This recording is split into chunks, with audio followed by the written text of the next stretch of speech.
So, you know, those dreams you have, or those projects you want to get done, or those goals that you have, no matter what the size, or maybe it's the things that God's put on your heart to do.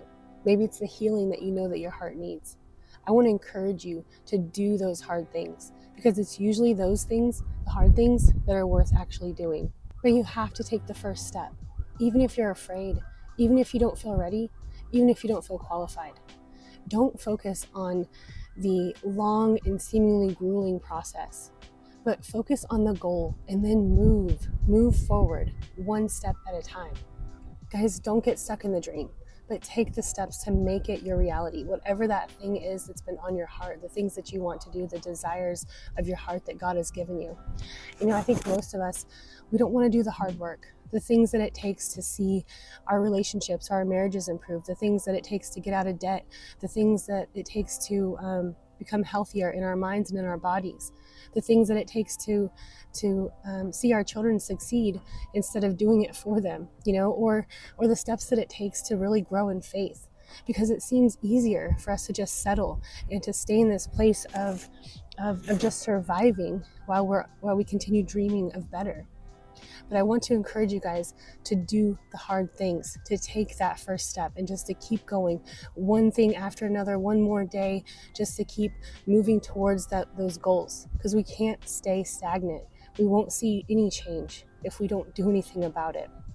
And so I've been wanting to clean up my backyard. As you can see, this stuff back here, it's been in the summertime, it was way overgrown, and I don't like to work back there in the summertime because of all the wasps. So I figure this is a great opportunity. It's like 50 something degrees, so I'm going to get busy back here and take you guys along with me while I do this work back here and work towards my goal of cleaning up this area of my backyard and just having just like a sense of accomplishment, knowing that I got something done, one step closer to my goal of just, I don't know, whatever this homeownership thing is.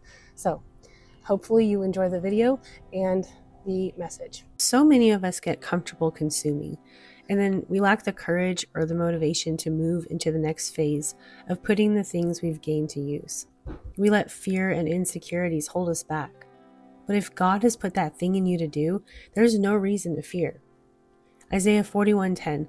So do not fear, for I am with you. Do not be dismayed, for I am your God. I will strengthen you and help you. I will uphold you with my righteous right hand.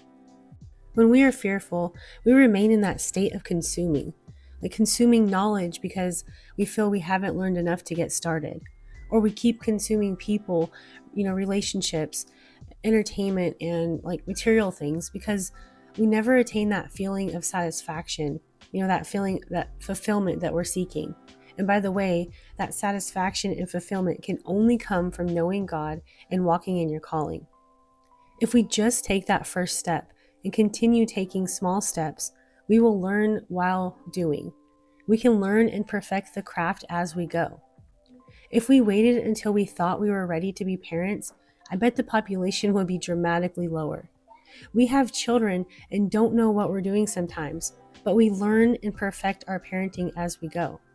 When we start a new job because we need to make money, we do the job, and within doing the job, we learn and improve in our job performance as we go. It seems easier to do the things we know we have to, but harder to do the things that aren't necessary, especially when it means being vulnerable.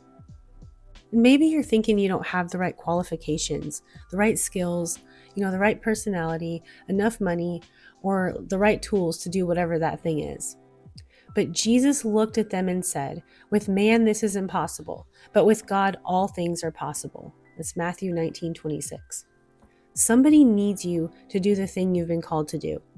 Somebody is waiting to read your book, buy your merchandise, watch your video, join your class, or listen to your music. Somebody is waiting and praying to God for you to be healed and ready to be presented as their spouse. We have to be willing to do the hard things, lay down all pride, surrender to the call, the assignment, that's been put on our lives, and take that first step. Proverbs 3, verses 5-6. Trust in the Lord with all your heart and lean not on your own understanding. In all your ways submit to him, and he will make your path straight. And Moses, he was fearful and he felt unqualified to the call that God gave him to lead the Israelites out of Egypt. He only saw his own weaknesses, but God made a way for Moses. He gave Moses the ability to display his power, and he called his brother Aaron to speak, which, both of those helped him to rely on and trust the Lord instead of his own understanding. And then we have the other side of it.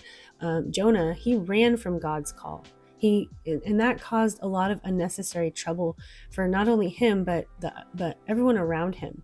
When he surrendered to the call, there was peace and calm. But Jonah didn't have the right attitude about it, even though he did eventually do what the Lord required of him, and he did the hard thing.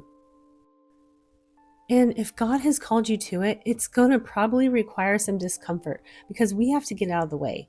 We have to get out of our own way, and we especially have to get out of God's way. And then there's the possibility that the enemy may try to stop you or delay you. But just know that it will be worth it. Your obedience is worth it. The hard work is worth it. Now, maybe you're thinking, what if I can't do it? What if I fail? What if I get started and I can't go anymore or I get stuck? Well, then you reevaluate the situation. Pick yourself up, seek God for his wisdom and direction, and then you get back at it. The Lord's purpose will prevail. His call on your life will be successful. It's just a matter of if you're going to do it willingly, like Moses, or, begrudgingly, like Jonah. Proverbs 24:16. For though the righteous fall 7 times, they rise again, but the wicked stumble when calamity strikes. So if you are a follower of God Most High, if you love the Lord your God with all of your heart, mind, soul, and strength, and you seek first his kingdom, you long to do his will, you want to bring him glory and be pleasing in his sight, then just rest in knowing that, he is working everything out for you in these hard times, in doing these hard things. He is with you every step of the way. You just have to do your part and walk with him. You have to continue to do the work that he's called you to and take one more step. Just don't go ahead of God. You walk alongside God, listening for his voice, his instruction to go this way or that way. And you will not fail. You will be successful when it is God's will.